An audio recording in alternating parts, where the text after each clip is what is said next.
ಸರ ಪ್ರತಿ ವರ್ಷದಂತೆ ಈ ವರ್ಷ ಕೂಡ ಬಜೆಟನ್ನು ಮಂಡನೆ ಮಾಡ್ತಾ ಇರ್ತಕ್ಕಂಥ ಸಿದ್ದರಾಮಯ್ಯನವರಿಗೆ ನಮ್ಮ ಧಾರವಾಡ ಜನತೆ ಪರ ಮೊದಲು ಅಭಿನಂದನೆಗಳನ್ನು ಸಲ್ಲಿಸ್ತೇನೆ. ಮುಖ್ಯವಾಗಿ ಇಲ್ಲಿ ತನಕ ಏನು ಬಜೆಟ್ನಲ್ಲಿ ಅನುದಾನ ಕೊಡ್ತೀನಿ ಅಂತ ಏನು ಆಶ್ವಾಸನೆಗಳನ್ನು ಕೊಟ್ಟಿರಿ ಅವೆಲ್ಲ ಕಂಪ್ಲೀಟ್ ಮಾಡಿ. ಈಗ ನಮ್ಮ ಬೆಣ್ಣಿಹಳ್ಳದ ಅಭಿವೃದ್ಧಿಗಾಗಿ ನೀವು 1800 ಕೋಟಿ ಹೇಳಿದಿರಿ, ಈ ಬರೀ 200 ಕೋಟಿ ಕೊಟ್ಟಿರಿ. ಈಗ ಅದು ತಾತ್ಕಾಲಿಕವಾಗಿ ಮತ್ತೊಂದು 1 ವರ್ಷ 2 ವರ್ಷ ಬಿಟ್ಟರಪ್ಪ ಅಂದ್ರೆ ಅದು ಅಭಿವೃದ್ಧಿ ಕೆಲಸ ಆಗಂಗಿಲ್ಲ. ಬೆಣ್ಣಿಹಳ್ಳ ಸಾವಿರಾರು ಜನ ರೈತರ ಕಣ್ಣೀರಿನ ನದಿ ಅದು.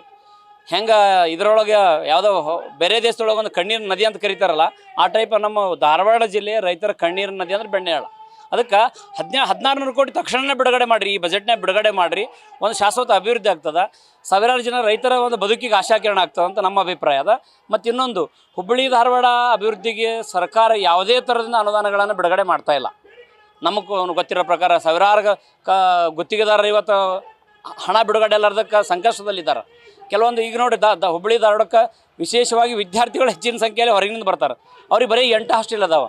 ಶಾಸಕರ ಒಂದು ಆಸಕ್ತಿ ವಹಿಸಿ ತಂದಿದ್ದಾರೆ. ಈಗ ಮತ್ತು ಸರ್ಕಾರನೂ ಸ್ವಲ್ಪ ಗಮನ ಹರಿಸಿ ಇನ್ನೊಂದು 6-7 ಹಾಸ್ಟೆಲ್ಗಳನ್ನು ಮಾಡಬೇಕು ಮತ್ತು ವಿದ್ಯಾರ್ಥಿಗಳಿಗೆ ಅನುಕೂಲಕರವಾಗ್ತದೆ. ಮತ್ತು ಇನ್ನೊಂದು, ಹುಬ್ಬಳ್ಳಿ ಧಾರವಾಡ ಮಹಾನಗರ ಪಾಲಿಕೆ ಪ್ರತ್ಯೇಕತೆ ಅದು ರಾಜಕೀಯ ಬೇಡ್ರಿ, ರಾಜಕೀಯ ಮಾಡಬೇಡ್ರಿ, ಅದು ನೋಡೋಣ ಮುಂದೆ. ಈಗ ಪರಿಸ್ಥಿತಿ ಒಳಗೆ ಏನದ, ಮೊದಲು ಅನುದಾನ ಬಿಡುಗಡೆ ಮಾಡಿರಿ 500 ಕೋಟಿ. ಆಗ ಅವರು ಶಾಸಕರು ಹೇಳಿದರು, ನಮ್ಮ ಕೇಂದ್ರ ಮಂತ್ರಿಗಳು ಹೇಳಿದರು ಬೇಡ ಅಂತಾರೆ, ಸುಮ್ಮನೆ ಅವ್ರು ರಾಜಕೀಯ ಮಾಡೋದು ಬೇಡ. ಅವ್ರು ಹೇಳಿದ್ರದ್ದು ಮುಂದಿನ ದೂರದೃಷ್ಟಿಯಿಂದ ಹೇಳಿದ್ದಾರೆ. ಏನಂತ, ಇದು ಪಾಲಿಕೆ ಪ್ರತ್ಯೇಕ ಮಹಾನಗರ ಪಾಲಿಕೆ ಆತಪ್ಪ ಅಂದ್ರೆ ಅನುದಾನ ಸಿಗಂಗಿಲ್ಲ ಕಡಿಮೆ ಜನಸಂಖ್ಯೆ ಇದ್ರೆ. ಆ ಉದ್ದೇಶ ಇಟ್ಟುಕೊಂಡು ಹೇಳಿದ್ದಾರೆ. ಅದರಲ್ಲಿ ದುರುದ್ದೇಶ ಏನಿಲ್ಲ. ಇದನ್ನು ಕಾಂಗ್ರೆಸ್ಸಿನ ನಾಯಕರು ರಾಜಕೀಯ ಮಾಡ್ತಾ ಇದ್ದಾರೆ. ದಯವಿಟ್ಟು ಅದನ್ನು ಮಾಡಬೇಡ್ರಿ. ನಮ್ಮ ಹುಬ್ಬಳ್ಳಿ ಧಾರವಾಡ ಅಭಿವೃದ್ಧಿಗೆ ಅತ್ಯಂತ ಹಿಂದುಳಿದೈತಿ. ದಯಮಾಡಿ ಅದಕ್ಕೆ ಬಿಡ್ತಕ್ಕಂಥ ಅನುದಾನವನ್ನು ಬಿಡುಗಡೆ ಮಾಡಿರಿ. ಮತ್ತು ಭಾಳ ಬೆಳೀತಾ ಇದೆ ಹುಬ್ಬಳ್ಳಿ ಧಾರವಾಡ. ಅದಕ್ಕೆ ಸರ್ಕಾರ ತಕ್ಷಣ ಹುಬ್ಬಳ್ಳಿ ಧಾರವಾಡಕ್ಕೆ ಅನುದಾನಗಳನ್ನು ಬಿಡುಗಡೆ ಮಾಡಬೇಕು. ಮತ್ತು ಕೆಲವು ಕಾಮಗಾರಿಗಳು ಅರ್ಧಕ್ಕೆ ನಿಂತವ್ರಿ. ಆ ಕಾಮಗಾರಿಗಳ ಹಣಗಳು ಬಿಡುಗಡೆ ಮಾಡಿದರೆ ಗುತ್ತಿಗೆದಾರರು ಒಂದು ವಿಶ್ವಾಸದಿಂದ ಕೆಲಸ ಮಾಡ್ತಾರೆ. ಅದಕ್ಕೆ ಸರ್ಕಾರ ಮತ್ತು ಮಂತ್ರಿಮಂಡಲದಲ್ಲಿ ನಾನೊಂದು ಮನವಿ ಹುಬ್ಬಳ್ಳಿ ಧಾರವಾಡ ಜನತೆ ಪರವಾಗಿ ತಕ್ಷಣವೇ ನಮ್ಮ ಬರ್ತಕ್ಕಂಥ ಅನುದಾನವನ್ನು ತಕ್ಷಣವೇ ಈ ಬಜೆಟ್ನಲ್ಲಿ ಬಿಡುಗಡೆ ಮಾಡಿದ್ರಪ್ಪ ಅಂತಂದ್ರೆ ಧಾರವಾಡ ಜನ ತಮ್ಮ ಬಗ್ಗೆ ಒಂದು ಒಳ್ಳೆಯ ಅಭಿಪ್ರಾಯ ಇಟ್ಕೋತಾರಂತ ನನ್ನ ಅಭಿಪ್ರಾಯ ಇದೆ. ನನ್ನ ಹೆಸರು ಸರ್, ರಾಜ್ಯ ಸರ್ಕಾರ ಗ್ಯಾರಂಟಿಗಳ ಸರ್ಕಾರ ಇವತ್ತು ಮತ್ತೊಂದು ಬಜೆಟ್ ತಗೊಂಬಂಥ ನಿಟ್ಟಿನಲ್ಲಿ ಇವತ್ತೇನು ಸಿದ್ದರಾಮಯ್ಯ ತಯಾರಾಗಿದ್ದಾರೆ. ಇದು ನಿಜವಾಗಲೂ ಇವತ್ತು ಇಡೀ ಕರ್ನಾಟಕದ ಜನರ ಒಂದು ಆಶಾಭಾವನೆ ಬಜೆಟ್ ಆಗಿದೆ. ಕಾರಣ ಅಂತಂದ್ರೆ ಯಾವುದೇ ಅಭಿವೃದ್ಧಿ ಕಾಣ್ತಾ ಇಲ್ಲ. ಈಗ 2 ಬಜೆಟ್ನಲ್ಲಿ ಸಹ ಕೇವಲ ಭಾಗ್ಯ ಭಾಗ್ಯ ಭಾಗ್ಯ ಅಂತ ಬಜೆಟ್ ಕೊಟ್ಟಿದ್ದೀರಿ. ಇವತ್ತು ಅಭಿವೃದ್ಧಿಗಾಗಿ ಬಜೆಟನ್ನು ಮಂಡಿಸುವ ಮೂಲಕ ಜನರಿಗೆ ಒಂದೇನೋ ಅವರ ಕುಂದುಕೊರತೆ ನೀಗಿಸುವಂಥ ಬಜೆಟ್ ಕೊಡ್ತಾರೆ ಸಿದ್ದರಾಮಯ್ಯ ಅಂತ ಹೇಳಿಕ್ಕೆ ಇಷ್ಟಪಡ್ತೀನಿ. ಜೊತೆಗೆ ಇವತ್ತು ಉದ್ಯೋಗಾವಕಾಶಗಳು, ಯುವಕರು ಇವತ್ತು ಉದ್ಯೋಗ ಇಲ್ಲದ ರಸ್ತೆ ಮೇಲೆ ಅಲೆಯುತ್ತಿದ್ದಾರೆ. ಅಂಥವರಿಗೆ ಇವತ್ತು ಉದ್ಯೋಗ ಸೃಷ್ಟಿ ಮಾಡೋ ನಿಟ್ಟಿನಲ್ಲಿ ನೀವೇನು ಮೊನ್ನೆ ಹೇಳಿದಿರಿ, ಇಲ್ಲ ನಾನು ಅಷ್ಟು ಇದನ್ನು ಕೊಡ್ತೀನಿ, ಇಷ್ಟು ಜಾಬ್ ಕೊಡ್ತೀನಿ ಅಂತೇಳಿ, ಅದು ಬರೀ ಕಣ್ಣುರ್ಸು ನೆಪ ಬೇಡ. ಇವತ್ತು ಬಜೆಟ್ನಲ್ಲಿ ಅದು ಕೂಡಲೇ ಮಂಡನೆ ಮಾಡಬೇಕು. ಮತ್ತು ಧಾರವಾಡದಲ್ಲಿ ಆದಂಥ ಹೋರಾಟ ಯುವಕರು ಇವತ್ತು ಅದು ತಣ್ಣಗಾಗಿಲ್ಲ. ಇದು ಹೋರಾಟ ಧಾರವಾಡದಿಂದ ಪೂರ ನಿಮ್ಮ ವಿಧಾನಸಭೆಗೂ ಸಹ ಬೆಂಕಿ ಹಚ್ಚುವುದರಲ್ಲಿ ಯಾವುದೇ ಸಂದೇಹವಿಲ್ಲ. ಸಿದ್ದರಾಮಯ್ಯ ಕೂಡಲೇ ಅದಕ್ಕೆ ಎಚ್ಚೆತ್ತುಕೊಂಡು ಈ ಉದ್ಯೋಗ ಸೃಷ್ಟಿ ಮಾಡಬೇಕು. ಜೊತೆಗೆ ಅಭಿವೃದ್ಧಿಗೆ ಮಾಡಿರಿ. ನೀವು ಕೇವಲ ಗ್ಯಾರಂಟಿ ಕೊಟ್ಟಲ್ಲ, ಯುವಕರಿಗೆ ಉದ್ಯೋಗ ಕೊಡ್ರಿ, ಅಭಿವೃದ್ಧಿ ಮಾಡಿರಿ. ಸರ್ಕಾರ ಕೇವಲ ತಮ್ಗೆ ಹಸ್ಕೊಂಡು ನಡೆಸ್ಕೊಬೇಡ್ರಿ, ಉದ್ಯೋಗ ಸೃಷ್ಟಿ ಮಾಡಿರಿ, ಅಭಿವೃದ್ಧಿ ಮಾಡಿರಿ. ಆಮ್ಯಾಗ ನಮ್ಮ ಹುಬ್ಬಳ್ಳಿ ಧಾರವಾಡದಲ್ಲಿ ಇವತ್ತು ಸರ್ಕಾರಿ ಆಸ್ಪತ್ರೆ ಒಂದು ಏನು ಜಿಲ್ಲಾ ಆಸ್ಪತ್ರೆ ಧಾರವಾಡದಲ್ಲಿ, ಆ ಜಿಲ್ಲಾ ಆಸ್ಪತ್ರೆಗೆ ಏನಾಗೈತಿ ಸ್ವಲ್ಪ ಅಲ್ಲಿ ಮೂಲತಃ ಇದು ನಮ್ಮ ಕಿಲ್ಲಾದಲ್ಲಿ ಇರುವಂಥ ಜಿಲ್ಲಾಸ್ಪತ್ರೆ ಅಲ್ಲಿ ಹಿಸ್ಟಾರಿಕಲ್ ಪ್ಲೇಸ್ ಇರೋದರಿಂದ ಅಲ್ಲಿ ಯಾವುದೇ ರೀತಿಯಿಂದ ಅಭಿವೃದ್ಧಿ ಕೆಲಸಗಳನ್ನು ಮಾಡಲಿಕ್ಕೆ ಯಾವುದೇ ಆಸ್ಪತ್ರೆ ಕೊಡ್ತಾ ಇಲ್ಲ, ಯಾವುದು ಪುರಾತತ್ವ ಇಲಾಖೆ. ಆ ಕಾರಣಕ್ಕೆ ಆ ಹಾಸ್ಪಿಟಲ್ನ ಬೇರೆ ಕಡೆ ಶಿಫ್ಟ್ ಮಾಡಿ ಬಡ ಜನರಿಗೆ ಅನುಕೂಲ ನಿಟ್ಟಿನಲ್ಲಿ ರಸ್ತೆಗೆ ಒಂದು 5 ಎಕರೆ ಭೂಮಿಯನ್ನು ನೀವು ಮಂಜೂರು ಮಾಡಿದ್ದೆ ಆದರೆ ಅಲ್ಲಿ ಜಿಲ್ಲಾ ಆಸ್ಪತ್ರೆ ಸುಸಜ್ಜಿತವಾಗಿ ನಿರ್ಮಾಣ ಆಗ್ತದೆ.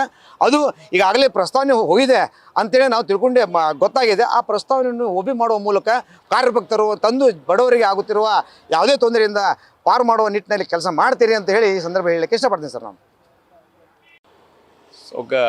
ನಾಳೆ ಬಜೆಟ್ಟು ಭಾಳ ದೊಡ್ಡ ನಿರೀಕ್ಷೆ ಇಲ್ಲಿದೆ. ಅದರಲ್ಲೂ ಧಾರವಾಡ ಜಿಲ್ಲೆಯ ಕಾರ್ಮಿಕ ವರ್ಗಕ್ಕೆ ಅಂತೂ ಭಾಳ ನಿರೀಕ್ಷೆ ಐತಿ. ಯಾಕಂತಂದ್ರೆ ಇಲ್ಲಿ ಗುತ್ತಿಗೆ ಕಾರ್ಮಿಕರು, ಹೊರಗುತ್ತಿಗೆ ಕಾರ್ಮಿಕರನ್ನ, ನೌಕರರನ್ನ ಏನು ಏಜೆನ್ಸಿ ತೆಗೆದು ಹಾಕಿ ಬೀದರ್ ಮಾಡೆಲ್ ಅಂತ ತರಲಿಕ್ಕೆ ಇಲ್ಲಿ ಮಾನ್ಯ ಸಚಿವರು, ನಮ್ಮ ಧಾರವಾಡದವರೇ ಸಚಿವರು ಘೋಷಣೆ ಮಾಡಿದ್ರು.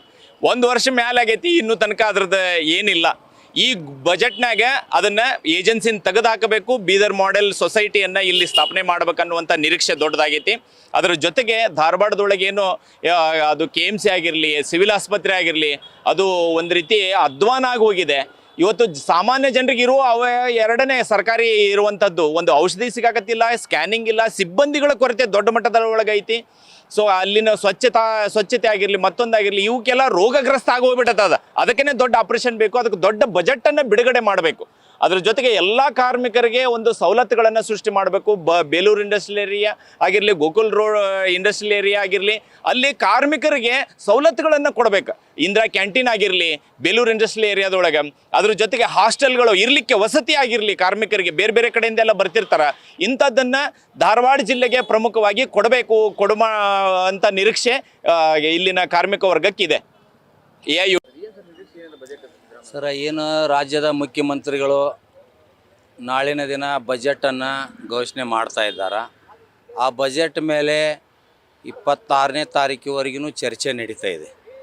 ಈ ಒಂದು ಸಂದರ್ಭದಲ್ಲಿ ನಾನು ರಾಜ್ಯ ಸರ್ಕಾರಕ್ಕೆ ಮತ್ತು ಏನು ಒಂದು ಮಂತ್ರಿಮಂಡಲಕ್ಕೆ ನಾನು ಒಂದು ವಿನಂತಿ ಮಾಡಿಕೊಳ್ತಾ ಇದ್ದೀನಿ. ಈ ಒಂದು ಬಜೆಟ್ನಲ್ಲಿ ಕರ್ನಾಟಕ ರಾಜ್ಯದಲ್ಲಿ ಸರಾಯಿ ಮತ್ತು ಗುಟ್ಕಾ ಮುಕ್ತ ಮಾಡಲಿಕ್ಕೆ ಒಂದು ವಿಶೇಷವಾದಂಥ ನಿಲುವು ತಗೊಳ್ಬೇಕು ಮತ್ತು ಬಜೆಟ್ನಲ್ಲಿ ಇದರ ಬಗ್ಗೆ ತೀರ್ಮಾನ ಮಾಡಬೇಕು ಅನ್ನುವಂಥದ್ದು ಭಾಳ ಸ್ಪಷ್ಟತೆಯಿಂದ ಹೇಳ್ತಾ ಇದ್ದೇನೆ. ಇವತ್ತು ಸರಾಯಿ ಮತ್ತು ಗುಟ್ಕಾದಿಂದ ಕರ್ನಾಟಕದ ನಾಡಿನ ಯುವಕರು ಮತ್ತು ಕೂಲಿ ಕಾರ್ಮಿಕರು ಅನೇಕ ರೀತಿ ಸಾಕಷ್ಟು ಜನ ಇವತ್ತು ಸರಾಯಕ್ಕೆ ಮತ್ತು ಗುಟ್ಕಾಕ್ಕೆ ಬಲಿ ಆಗ್ತಾ ಇದ್ದಾರೆ. ಇದನ್ನು ಸದೃಢ ಕರ್ನಾಟಕ ಕಟ್ಟಬೇಕಪ್ಪ ಅಂದರೆ ಇವೆರಡೂ ಮುಕ್ತ ಮಾಡಬೇಕು ಅನ್ನುವಂಥದ್ದು ನನ್ನ ಒಂದು ವಿಚಾರ. ರೈತರಿಗೆ ಈಗ ನಮಗೆ ಪ್ರಮುಖವಾದಂಥದ್ದು ಹಲವಾರು ಬಾರಿ ಈಗ ಹೈಕೋರ್ಟು ಆರ್ಡರ್ ಮಾಡಿದೆ. ರೈತ ಬೆಳೆದಂಥ ಬೆಳೆಗಳಿಗೆ ಏನು ಕೇಂದ್ರ ಸರ್ಕಾರ ಬೆಂಬಲ ಬೆಲೆ ನಿಗದಿ ಮಾಡಿದೆ, ಅದಕ್ಕೆ ಒಂದು 10% ಹೆಚ್ಚು ಮಾಡಿ ರಾಜ್ಯ ಸರ್ಕಾರ ಖರೀದಿ ಮಾಡಲಿಕ್ಕೆ ಬಜೆಟ್ನಲ್ಲಿ ಒಂದಿಷ್ಟು ಹಣ ಇಡಬೇಕು ಅನ್ನುವಂಥದ್ದು ನನ್ನ ಒತ್ತಾಸೆ. ಈ ಬಗ್ಗೆನು ಕರ್ನಾಟಕ ಸರ್ಕಾರ ನಾಳೆ ಬಡ್ಜೆಟ್ ಮಂಡನೆ ಮಾಡ್ತಾ ಇದೆ. ಎಲ್ಲ ಜನಗಳು ಕೂಡ ನಿರೀಕ್ಷೆಯಿಂದ ಕಾಯ್ತಿದ್ದಾರೆ. ಇವತ್ತು ಮಿನಿಮಮ್ ಎಲ್ಲ ನೋಡಿರ್ತೀರ, ಉದ್ಯೋಗಾವಕಾಶಗಳು ಬೇಕು ಅಂತೇಳಿ ಧಾರವಾಡ ತುಂಬ ದೊಡ್ಡ ಮಟ್ಟದ ಹೋರಾಟ ನಡೀತು. ಸರ್ಕಾರ 56,000 ನಾವು ಉದ್ಯೋಗಾವಕಾಶ ಕೊಡ್ತೀವಿ ಅಂತ ಹೇಳಿದ್ರೆ ಎಲ್ಲಿ ಕೂಡ ಇನ್ನೂ ಇಂಪ್ಲಿಮೆಂಟ್ ಮಾಡಿಲ್ಲ. ಮೊನ್ನೆ ಬೆಳಗಾಂ ಅಧಿವೇಶನದಲ್ಲಿ ಕೂಡ ಮಾತಾಗಿ ಉಳಿದ ಹೊರತಾಗಿ ನಾಳೆ ಅದನ್ನ ಅಧಿವೇಶನದಲ್ಲಿ ಫಿಲಪ್ ಮಾಡ್ತೀವಿ ಅನ್ನೋ ಥರ ಘೋಷಣೆ ಮಾಡಬೇಕಂತ ಕೇಳಕತ್ತೀವಿ. ಅದೇ ರೀತಿ ನಾವು ಸ್ಕೀಮ್ ವರ್ಕರ್ಸ್ ಅಂತ ಹೇಳ್ತೀವಿ, ಆಶಾ, ಅಂಗನವಾಡಿ, ಬಿಸಿಯೂಟ ಕಾರ್ಯಕರ್ತೆಯರು ಕೂಡ ನಾಳೆ ಬಡ್ಜೆಟಲ್ಲಿ ಹೆಚ್ಚಿಗೆ ಮಾಡಬೇಕಂತ ಕೇಳಕತ್ತೀವಿ. ಜೊತೆಗೇನೆ ರೈತರು, ಕಾರ್ಮಿಕರು ಸಾಕಷ್ಟು ಸಮಸ್ಯೆಗಳು ಎದುರಿಸ್ತಿದ್ದಾರೆ. ಆ ಸಮಸ್ಯೆಗಳು ನಿವಾರಣೆ ಮಾಡಬೇಕಂತ ಕೇಳ್ತಾ ಇದ್ದೀವಿ. ಇಲ್ಲಿ ಶಿಕ್ಷಣ ಆಗಲಿ ಅಥವಾ ಆರೋಗ್ಯ ಆಗಿರಲಿ ಯಾವುದು ಕೂಡ ಜನಗೆ ಎಡ್ಕೊಮಟ್ಟ ತುಂಬ ಅಲ್ಲಿ ಕೂಡ ಒಂದು ವ್ಯಾಪಾರ ಆಗೋಗಿದೆ. ಸರ್ಕಾರ ಇವತ್ತು ಇಲ್ಲೇ ಸಿವಿಲ್ ಹಾಸ್ಪಿಟ್ಲಿಗೆ ಹೋದ್ರೂ ಕೂಡ ಎಲ್ಲ ಸ್ಕ್ಯಾನಿಂಗ್ ಆಗಿರ್ಬೋದು ಅಥವಾ ಗುಳಿಗೆಗಳಾಗಿರ್ಬೋದು ಎಲ್ಲ ಕೂಡ ಹೊರಗಡೆ ಬರ್ಕೊಡ್ತಿದ್ದಾರೆ. ಅಂದರೆ ಇವತ್ತು ಗೌರ್ಮೆಂಟ್ ಹಾಸ್ಪಿಟ್ಲ್ ಅಂತ ಒಂದು ನಿರೀಕ್ಷೆ ಇಟ್ಕೊಂಡು ಹೋಗ್ತಾರೆ, ಅಲ್ಲಿ ಯಾವುದೇ ರೀತಿಯ ಸೌಲಭ್ಯಗಳು ಸಿಗೋ ಥರ ಆಗೋಗಿದೆ. ಈ ಥರ ಮಿನಿಮಮ್ ಸೌಕರ್ಯಗಳಾಗಬೇಕು, ಅದು ಕೂಡ ಕೊಡ್ದಂಗೆ ಏನಿದೆ ಸರ್ಕಾರ.